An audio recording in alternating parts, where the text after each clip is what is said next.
my name is Marjon Krol and I work for the South Netherlands Agricultural and Horticultural Organization, which is a farmers organization.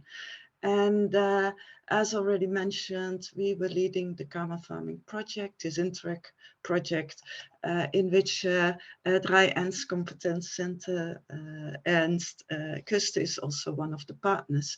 So very briefly, something about the complete project, and then I will focus on arable farming and a showcase that we are doing in this project. So the carbon farming project is an Interreg North Sea region project.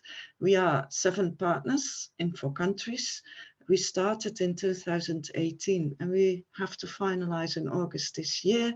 And the key challenge was how to incentivize farmers to change to carbon farming. And our focus was on developing business models for carbon sequestration to incentivize farmers. And in the project, we developed 15 showcases for this. And I want to present one of these showcases, which is, well, our showcase of ZLTO. And it's mainly in arable farming. So at the moment, our projects, we have 2 projects, in total 17 farmers who have promised to sequester 2,900 tons CO2 in 5 years on 650 hectares of land.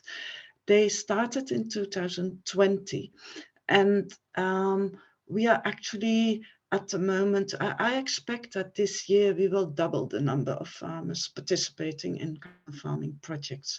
So we use a hybrid reward. Farmers can get €100 for each ton CO2, of which 70% is activity-based and 30% is result-based. So we do a baseline measurement of carbon in the soil at the start of the project, 2020. And we will do a next measurement after 5 years. And when we will not find any results at a higher level, we will do measurements after 10 years again. So what Anna was already telling, that at the moment we already have pilots in different parts of Europe, I suppose. So we started measuring 2 years ago, and we hope to be able to show some results within 5 or 10 years. We developed our methodology because there was no methodology in place at that moment in the Netherlands. So we defined carbon sequestration techniques, how we do the monitoring, how we do the soil organic carbon measurements, and how we do the reporting. And our methodology is based on Dutch scientific soil research by Wageningen University. So it's science-based. And in our methodology, farmers can choose from a list of techniques and make individual plans that suit their specific farm situation. So it's tailor-made. And we as ZLTO, we act as an intermediary between farmers and buyers. And maybe it's interesting also to share why farmers participate. And the most important reasons why farmers, and these are arable farmers, why they participate is because they are very concerned about soil quality and about soil the carbon contents in their soil, because they think that carbon farming helps them to maintain or to improve soil quality. And that is a very important incentive for farmers to participate. But they also feel that this money that they can get from buyers selling, well, carbon credits, it helps them to take a bit more risks and to do investments. So what we do, we provide annual reports. So we validate, we have key figures from Wageningen University, but I'll come back to that later.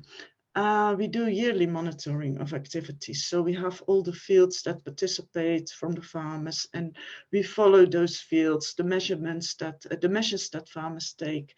Each year we follow that, we monitor that.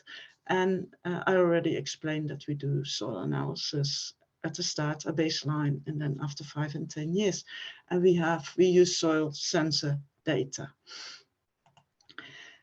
So these are the let's say the default figures that we use to calculate carbon sequestration, and these are based on Dutch scientific soil research obtained by ROTC modeling in combination with long-term experiments that are taking place in the Netherlands, all over the country, in different places, and already for many years.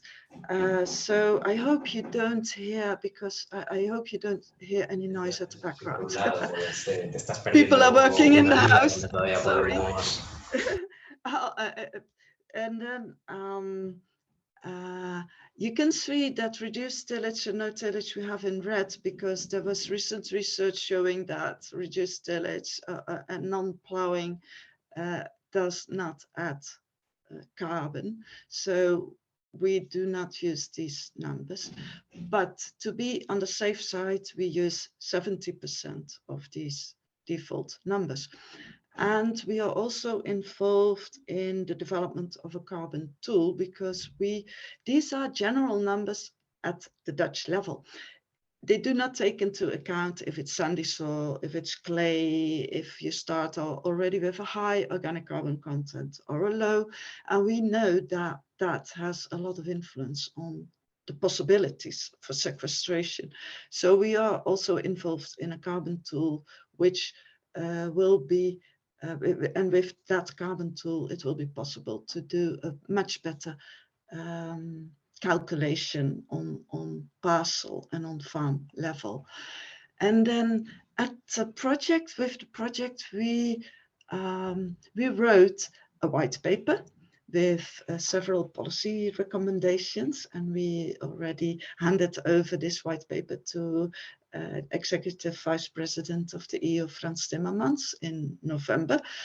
But I want to share some ideas with you, I think, that are important. So I think that we should try to stimulate as many farmers as possible, because carbon farming is not only good for climate mitigation, but also for biodiversity, sustainable soil management, climate adaptation.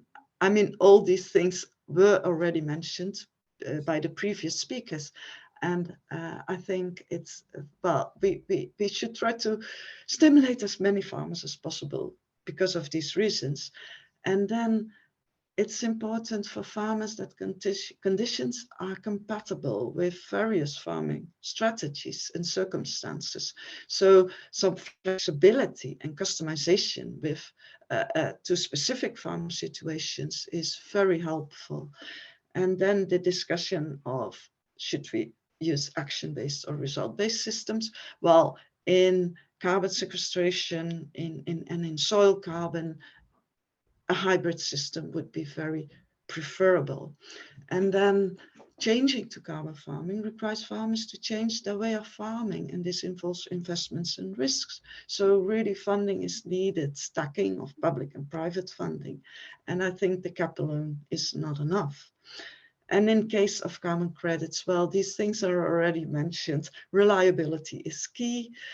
And I also want to share that you should be aware that the development of carbon farming practice needs investments in time and money. So really pre-finance is needed.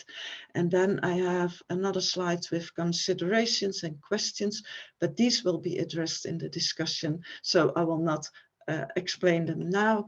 And my last slide, thank you.